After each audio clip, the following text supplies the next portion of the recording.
Hi, everyone. Thank you so much for coming to our show. Today we have an amazing guest. We have the beautiful and amazing Russell F. Robinson.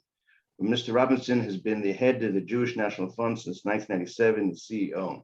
As we all know, as children, we always had a small pushka, that small charity box, whereby our parents would tell us, put a penny, a dime, whatever you have inside the pushka, because that penny or dime, whatever is going to go towards developing the land of Israel. And lo and behold, what started in 1901 is now 2021, more than 120 years. And we have a wonderful country, a wonderful state, the home of the Jewish people. So thank you so much for coming to our show. And how are you today? I am great, Rabbi. Thank you very much for having me on the show, the Jewish National Fund on the show, and thank you for your work. Thank you so much. Appreciate it very much. First question, what got you involved in Jewish causes as a child, as a teenager? So it's kind of a loaded question because I believe that I am the majority of the Jewish community. I grew up not loving my Judaism. And when I say that, I was a Talmud Torah kid and a Sunday school kid, which is, a great way to raise a child into a religion because you have to give up your afternoons or your Sunday mornings. And I thought a bar mitzvah was a release from prison and a cash flow opportunity. And that after my bar mitzvah, I would have nothing to do with this Jewish, this is like too heavy, too much. And it was oy vey and oy vey. And it was only until when a friend of mine, when I was 17 years old, took me to a BBYO convention, matter of fact. And it was the first time that I saw Jews laughing, smiling, loving being a Jew. And I decided that moment that whatever my life was going to be, I was going to make sure that Judaism was always portrayed that way, at least in my family at that time. I was in private business, and I got an opportunity after being in private business to be involved in the JCC and camp business. And somebody said, you love this so much as a lay leader, why don't you do it? And I sold my business and did it. I was going back into private business, but I loved what I did. And then about 23 years ago, Ronald Lauder from SD Lauder, who I didn't know then, asked me to come to the Jewish National Fund. And it gave me the opportunity to do what I now said about a kid that I would never forget. And that was that Judaism is great, and connecting to Israel is so fantastic and exciting. You just got to keep making it and let people understand that it's the great adventure of the Jewish people that we're allowed to participate like this. And so being the CEO has allowed me that platform to continue that. That's a wonderful answer. Let me ask you a question, because you mentioned something very interesting, which is basically the lack of, so to speak, fun, the connection you had growing up in a Jewish school in the Talmud Torah. What was missing? Was the teachers? They didn't know how to teach properly? Was the atmosphere? Was the time? What was it? So I think that it's a mixture of a lot of things. First off, alone, just getting up at Sunday morning or going afternoon and giving up your sports or whatever you have is already, you're in a negative. If you're ranking it for a child, you're already in a deficit. I think that there was a generation, and there still is, that is a conversation or a narrative that the Jewish people are failing, and we're not growing, and we have to, and nobody cares about the Jews but the Jews, and Israel's on the brink of annihilation, and the Jewish community is never. We're just hoping we're going to make it. And by the way, would you like to join? It sounds like, well, after you try to sell that, it's why I'll join the winning team. Right. So I think that it is a Jewish organizational issue.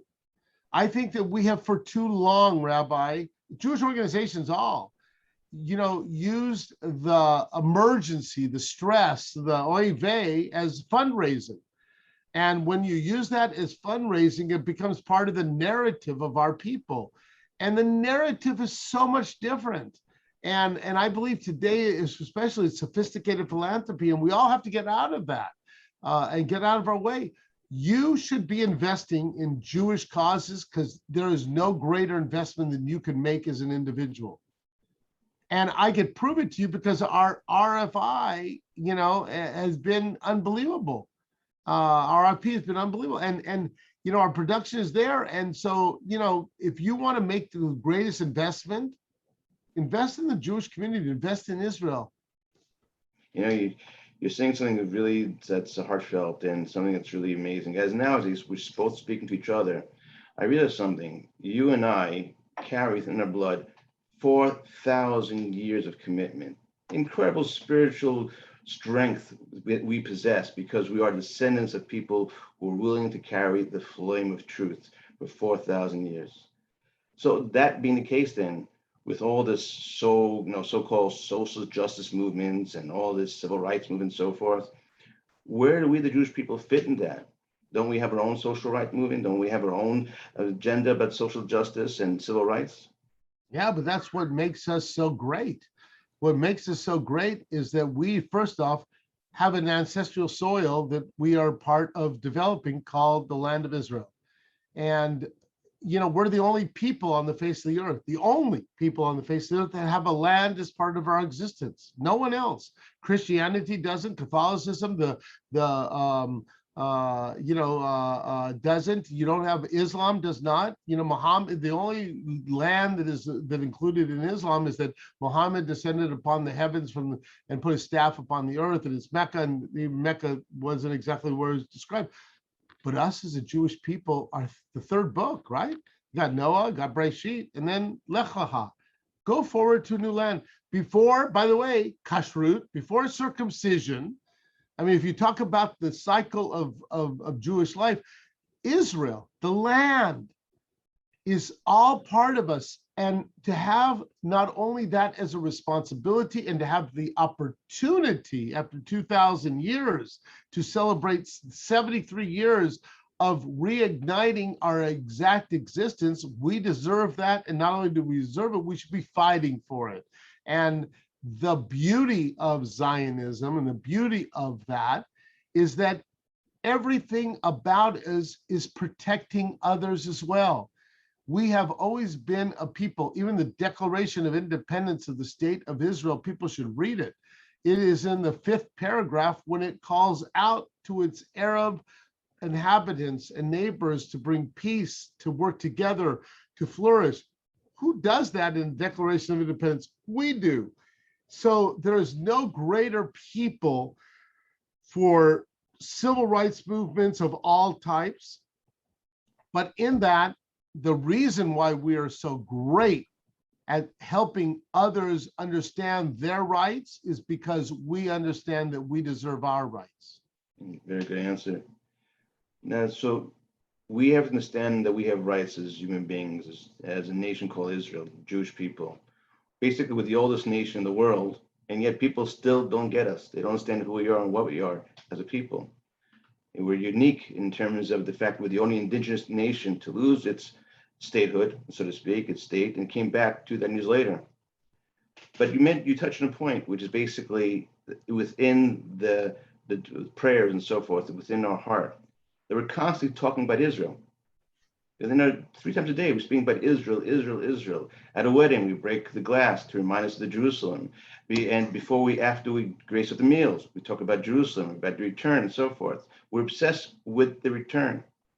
So that being the case, if we're obsessed with the return of coming home, what do you think has now happened with Jewish people in different parts of the world who still don't have that connection? Is it missing because not education, but because of BDS, which is basically the boycott, divest, sanction movement, which has done many things to cause self-hatred within the Jewish community? So it's a obviously difficult answer to question, but I always believe that we have to take responsibility more than give notoriety to our enemies. So if we have to take responsibility, we have to also change the narrative, because I believe that there are I don't ever like to use the word unaffiliated. I don't believe that's a great word. I think it's already a cop-out. And we use it way too much in the Jewish community, unaffiliated. Well, that means I look at it as potential customer, okay? Means that you said you're Jewish, but you're not Jewish in how we defined it. Now, I'm not talking halakhically. I'm talking about surveys. So do you belong to a synagogue? No. Well, they're unaffiliated. Okay, do you belong to the JC? No, they're unaffiliated. No. They said they're Jewish and whatever you want to consider that on, I'm not going to get in the halakhic part, but we just now exited them out. So we have an opportunity that they already said, listen, I really would like to come to your mall, but you haven't told me where the door is. Right. So let's allow the door. People, I believe, don't need to be sold. They want to help to buy. And I'm a great believer in the Jewish community that we have the responsibility to bring, and I'm using the customer base, customers in. And I go back to the winning and losing, Rabbi, piece. If you love a sports, and I know that this is simplistically, and I know that people sometimes don't like when I use this, but I still do. You love the Dallas Cowboys, okay? Because I grew up in Texas. So you love them, you buy season tickets, you buy their scarf, you buy their sweaters, you own their sweatshirts, you have the shoes, the socks, you paint your kid's face, the colors of the cowboy. When your wife's not looking, you tattoo the Dallas Cowboy emblem on their chest so that, they're always going to be Cowboy fans. But they're losing. And they're a game, and they lose the next game. Now, you love the Cowboys. You own all the paraphernalia. You're there, but they keep losing.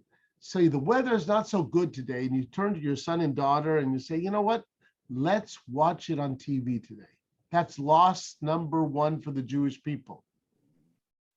Loss number two is the Cowboys are losing, and I take the clicker and I check what else is on. If I am always promoting the loss of the Jewish community, why go to the game? Right. We are so unbelievably brilliant, successful. We have brought more to the world than any other people on the face of the earth in ethics and laws, in art and science, in medicine, in culture. People should beg to want to be Jewish because it's such the greatest 4,000 years of history that you get to be part of it. Now, I know that it sounds like I'm evangelical for the Jewish people, but I'm obviously dramatically putting it out there. But my point is, for our Jewish organizational life, is that Jewish organizations, we have to understand that people do want to come in, but we got to show where the door is and give them the opportunity. So I put the onus on us, not on our enemies. You make some very good point, and I like what you said, and that's why you're the CEO, because you didn't talk about Jewish science or Jewish products. You talk about Jewish morals and ethics, and that's what we're known first for. That's our great genius. Our morals and ethics are incredible revolutionary concepts that were made in God's image and so forth. So people will say to you this way, okay, thanks so much. We appreciate that. But Jews are great when it comes to ethics and morals. Hey, but what about, there's an apartheid, isn't there? There is a genocide going on in Israel, isn't there? You're very good when it comes to making now this beautiful Intel chips, but let's talk about the reality. Hey, so what is the reality? So the reality is that we have to also learn that a conversation is not what they want it to be, but what we know it to be. So I'm very clear when anybody comes to me and says, well, isn't Israel an apartheid state? I will never answer the question. You know why? First off, the word apartheid is too beautiful a word. It gave South Africans, blacks, who were a majority of a country, the right to become citizens in their country, and to use it incorrectly. To talk about the state of Israel and the people, the Jewish people, is an insult to those people who fought so hard for their rights. So you're simply taking the most beautiful word for the rights of South Africans and not using it properly to describe the Jewish people of the state of Israel. Shame on you, because you don't know the facts. So when you know the facts, come back and talk to me. When you talk about Israel and its blemishes, I am very realistic and honest. I have to tell you a secret. There's members of my family who haven't been so good. I'm going to be honest with you. I have an Aunt Matilda maybe not such a nice person. You want to get to know my Aunt Matilda? You better get to know me and my family first. Don't define me by my Aunt Matilda. I got a couple, but I got some wonderful children. My parents were outstanding people. My wife volunteers and does so much. I have cousins and uncles and aunts who have done more than anybody could ever ask. You want to know Mount Matilda? Better get to know the rest of my family first. And then you'll find out about my blemishes. Excellent point. You mentioned before apartheid that, to South Africa. The Africans in South Africa took that word and realized that they're going to have to fight against the evil that was done to them by the white minority. And the thing is this, Israel doesn't have, so to speak, a Jewish minority. It has a Jewish majority. And we, as you said before in the minute ago, that when Ben-Gurion announced the Declaration of Independence of Israel, he said, we open our doors to all minorities. And that was done both in left wing and in right wing, Jabotinsky, Begin, Ben-Gurion, everyone, and so forth, to invite all the minorities. So you've been in Israel. What have you seen with the Arab minority and the Druze and the Christians and others? So that's why I tell people, you want to know facts, come and learn facts. And the facts are this. Go into Hadassah Hospital. Don't go in. Walk in the front lobby of Hadassah Hospital. I want you to stand there for 5 minutes and then come back and talk to me about any of those negative connotations about Israel. Don't talk to anybody. Don't do anything. Stand in the lobby of Hadassah Hospital, 5 minutes, and then you'll be a spokesman for the state of Israel, because you will see a menagerie of human life walking around Hadassah Hospital, from an Arab to a Druze to a Jew to a religious to a non-religious to a Yemenite to an Ethiopian to a Ashkenazim. About 5 minutes, okay? Don't have to get any other speeches or even read. You want to come up and talk to people who are living the life. Get out of the hallways of the Knesset and get into the streets of Akko. Go to Kiryat Shimona, go to Beersheba, go to Tel Aviv or Yerushalayim, go down to the Arava down south after between Eilat and the Dead Sea, okay? There's a school in the Arava called ACAT. There's 1,500 students a year getting 22 college credit hours. Oh, wait, they come from Africa and Southeast Asia.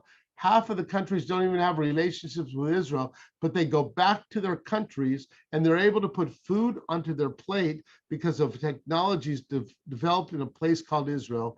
Israel makes the world a better place. If you want facts, I'm willing to show you facts. If you want to have fiction to be hate, so there's Jew hatred. And I say Jew hatred. I don't even use the word anti-Semitism. It's just people who hate Jews. And by the way, whether you like Israel or not, you're a Jew, they hate you. And whether or not you know the Tanakh or don't know the Tanakh, they hate you. And whether you keep kosher or not, they hate you. You're a Jew, they hate you. So there's Jew haters. I'm not going to allow them to make our narrative. We have to show our people and our world, and we do it every single day, how great our people are, our morals, our ethics, our decency. What country sent somebody down to Florida? No one else. Oh, Israel. Haiti. Oh, Israel. Turkey, one of the great friends of Israel. It's like, oh, every time there's a natural disaster, Israel. And if you look at the reality, Rabbi, of today too, look at the UAE, Bahrain, Morocco, the Moroccan ambassador to Israel on Pesach was down in a town called Yeracham, the Moroccan ambassador to Israel for Manuna, for the celebration of the end of Pesach. Wow, that's 2021. Don't give me these bubble mices that you think. Come and see the realities. I come from Beersheba myself, and as a kid, I remember outside our house, there was an Arab with a camel, and he used to give us rides and so forth. And so we had this, as you said, this connection, this feeling between all our peoples.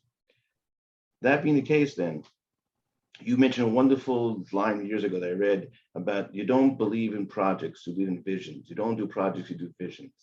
So what is the vision that you've had in the last few years? I've read many things that you've done in terms of Negev and so forth, and bringing Jews, and not only that, but bringing people from next to Gaza, the Jewish people who are there, who are suffering, to America, to people understand what's going on. So tell us some of your vision that you've had, and you do have, and you will have. So I'll tell you, about 19 years ago, we saw the Negev, and I give Ronald Lauder a lot of the credit here and other of the leadership. The Negev is 60% of the land of Israel. It had less than 6% of the population. Land is not only about ownership, okay? Because you could claim and have the deed of trust, you know, and by the way, Israel is one of the only nations on the face of the earth that has a bill of sale, because the Jewish National Fund repurchased land in the land of Israel. But the Negev is 60% of the land, less than 6%. You can own all you want. You don't have people there. First off, if you don't have people living there, then others have the opportunity to live there. Two, if you don't have people there in a desert environment, there's this powerful thing called Mother Nature. And Mother Nature and desertification is one of the most powerful enemies to civilization. And I don't mean that in the negative, because Mother Nature obviously is great, but desertification, it's about every time that the desert takes over a piece of land, it will take 25 years to push back the land by every foot.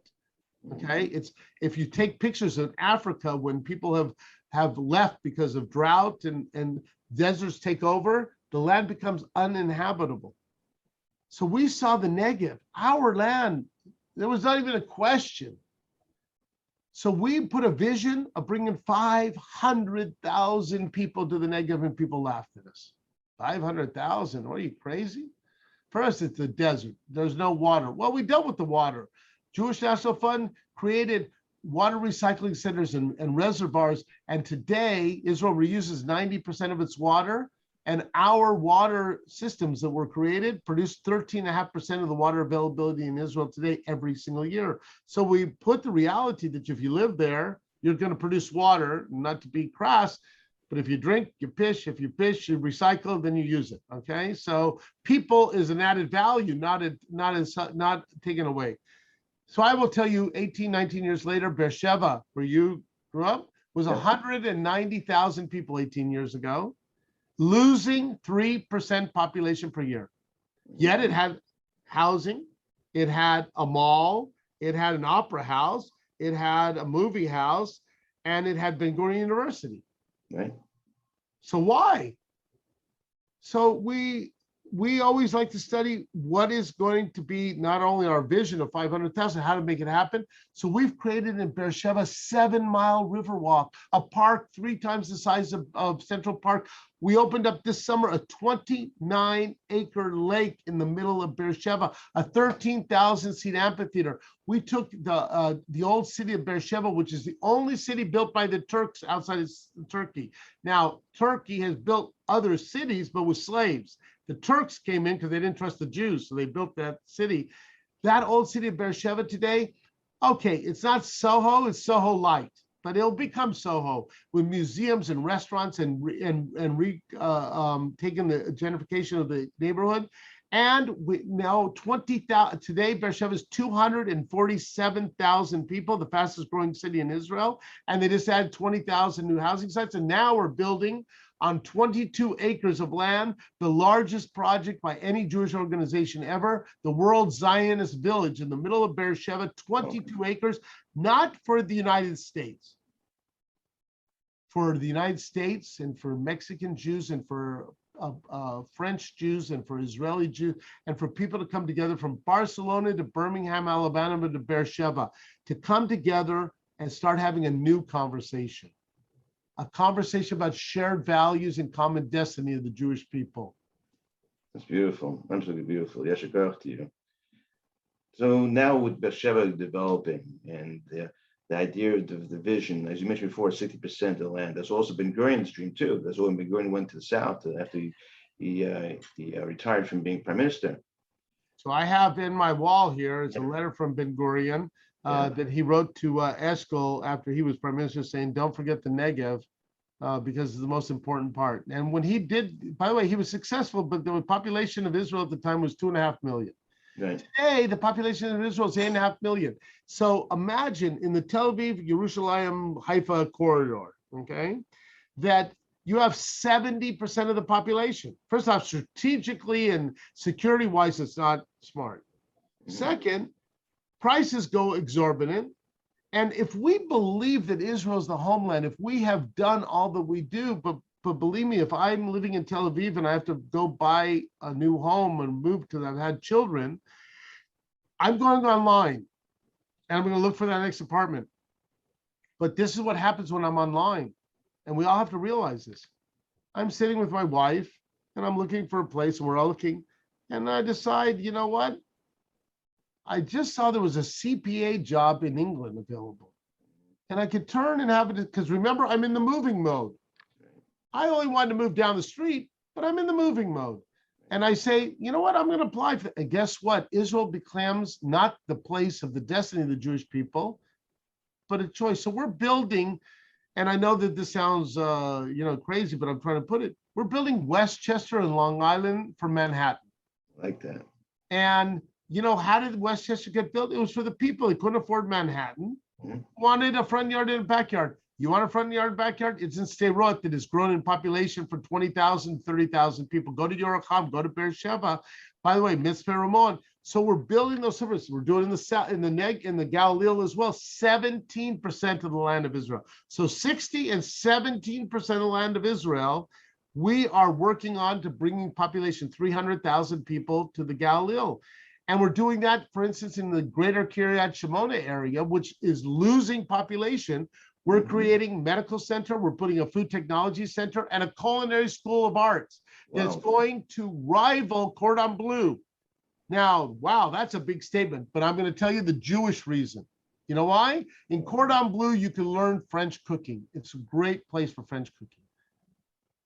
At our Culinary Institute that will open October 2022, the GCI, the Galileo Culinary Institute by JNF, in our institute, you get to learn 81 different nationalities of cooking, brought to you from a place called Israel. Because a Turkish Jew and a Yemenite Jew and an Ethiopian Jew and a Polish Jew and a Mexican Jew, and even Druze and Arabs are going to be able to teach you a cooking that nowhere else in the world will you be able to get that.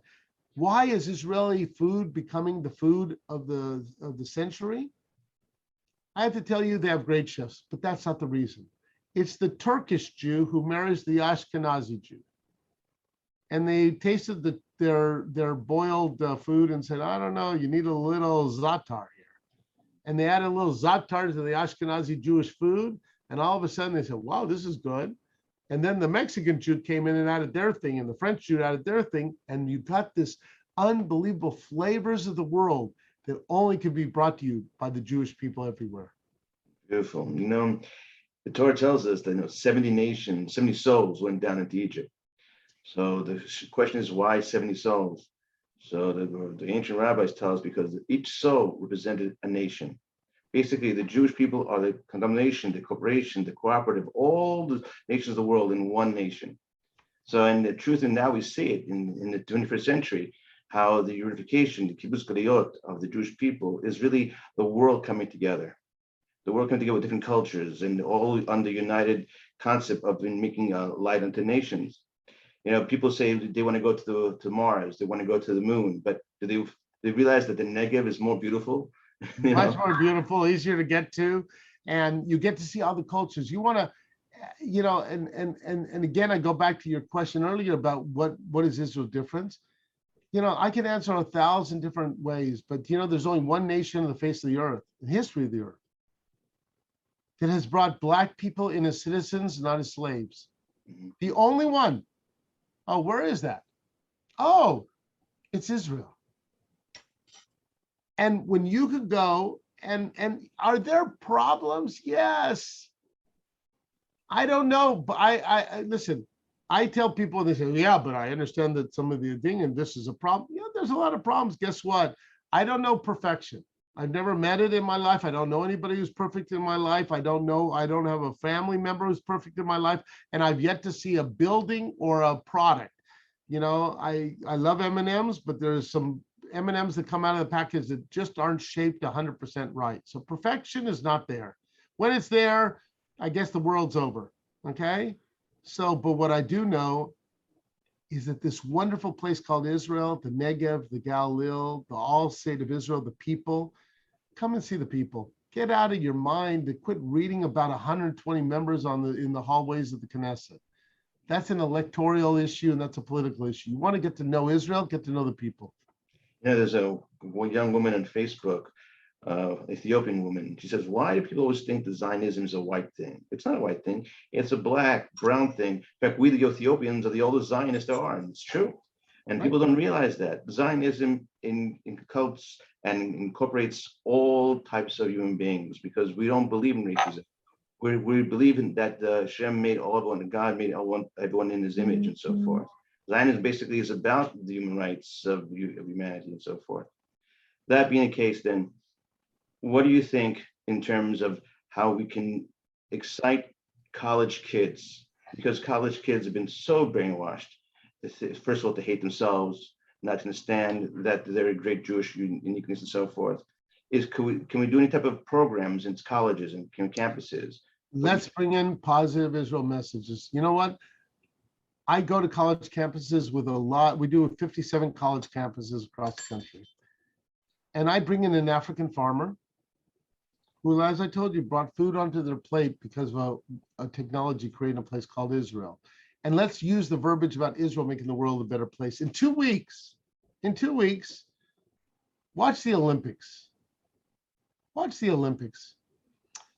World chairman of judo is Sagi Muki, whose family is Yemenite, who came to Israel by the way, came to Israel, brought to Israel because he was kicked out of Yemen, all the Yemenite Jews, and brought to Israel. So, you know, it's not just a lot of white Ashkenazi people, okay? He's a world champion in judo. I believe he has a good chance of a gold medal in a place that's only 73 years young, or that there's going to be an Israel baseball team on the field. Now, they're going to be against a lot of great teams, but an Israel baseball team at the Olympics. Wow. Or watch I think there are 17 competitive swimmers on the Israel Olympic team. And then when you're watching that, think of all those positive pieces and let's bring those positive messages. But let's also just in a moment at the Olympics, do what they're going to do. Every Olympic athlete, they're going to take a moment of silence for the Olympic athletes that were murdered in Munich because they were Jews and they were from Israel. That was their only crime. And we have to stand up and be proud of the Sagis and the teams. And it goes back, Rabbi, to what I said. I believe that young people want to see the great adventure. And, you know, it's kind of a debate about what you show, documentary, or you're going to show the Wonder Woman. Okay. And even take Wonder Woman. I can't tell you how many people who you haven't been to synagogue, maybe even haven't had bar mitzvah, but they know that wow, Wonder Woman. I'll remember her name in a second. How crazy of me. Lynn. Gal Gadot. Gal Gadot, the new one, yes. Gal Gadot is Israeli. Right. And you see that on social media, right? So even for the person that is, I'm not too sure, but there's a pride. So I always think there's a little fire here. We got to keep igniting it and getting excited and showing it.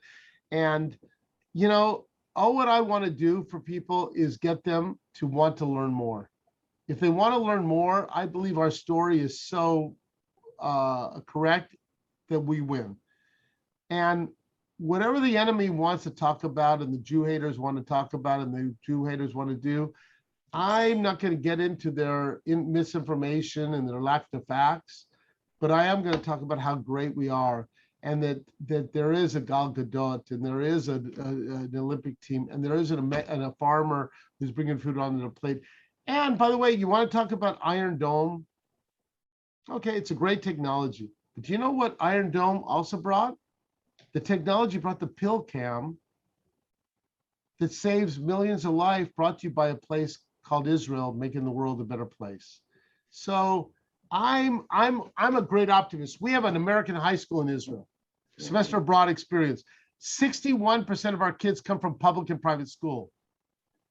And they're going there for semester abroad for academics, and they get a great resume builder for their college that they go to.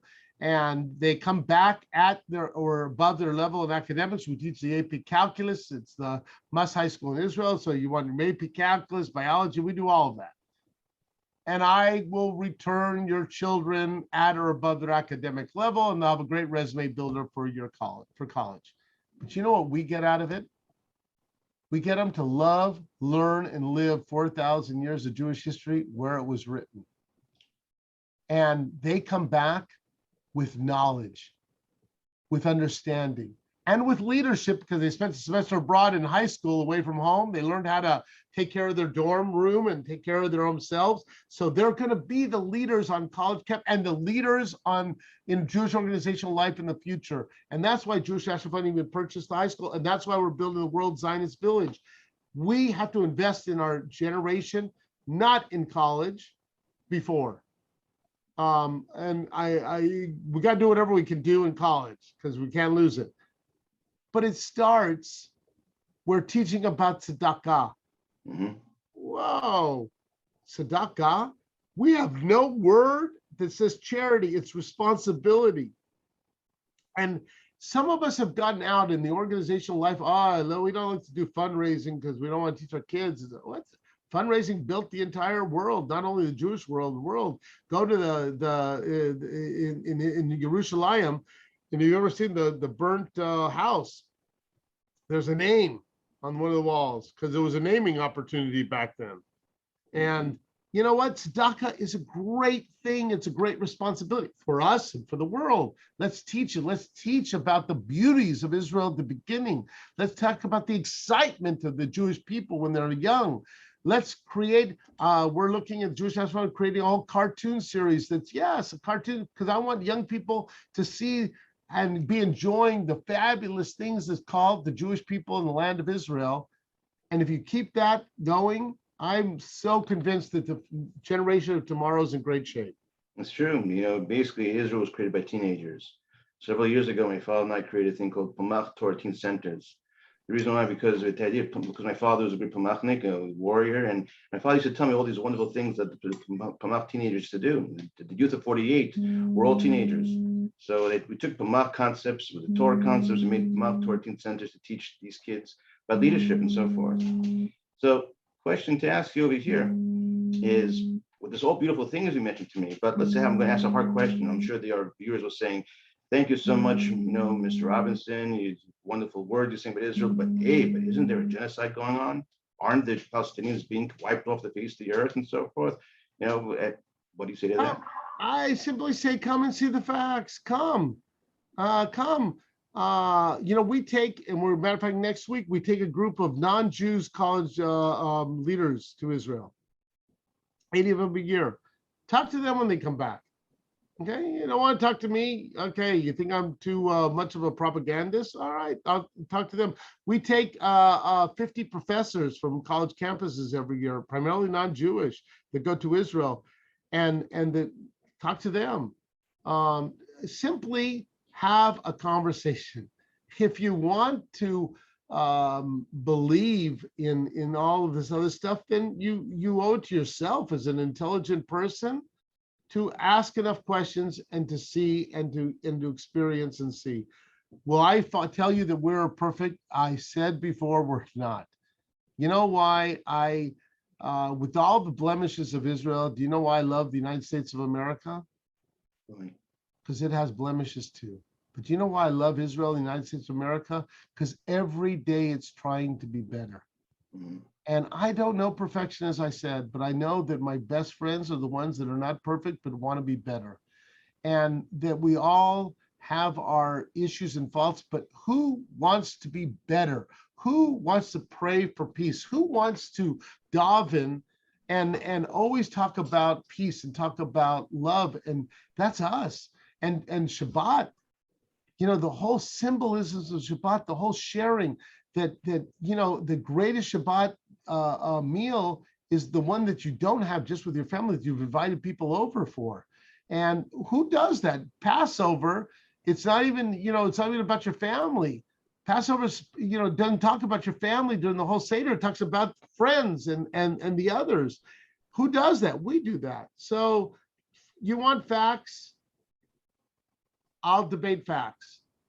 But if you want the greatest adventure facing us, if you love Wonder Woman movies, if you love Superman movies, if you love the Avengers, come join us, because we are the superheroes, and you get to be part of the greatest adventure movie ever written, called The Jewish People in the Land of Israel.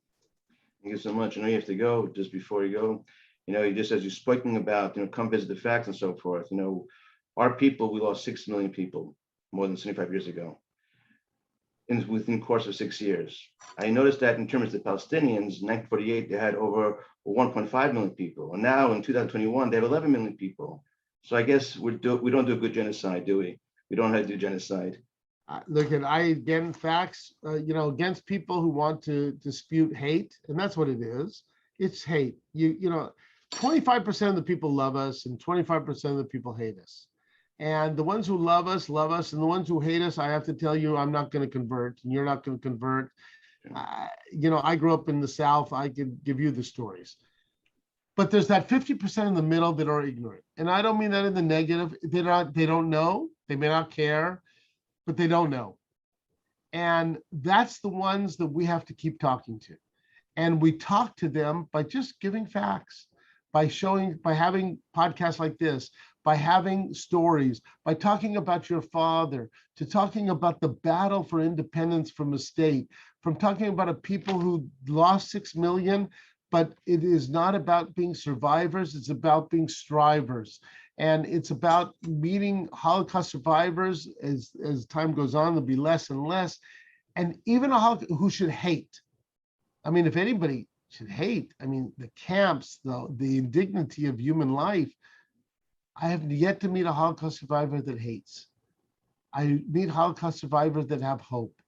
We're a people of hope and dreams. And I go back to the Jewish National Fund story. 120 years ago, Theodor Herzl, a man in his 30s, by the way, he died at 44. In his 30s, he changed the entire world.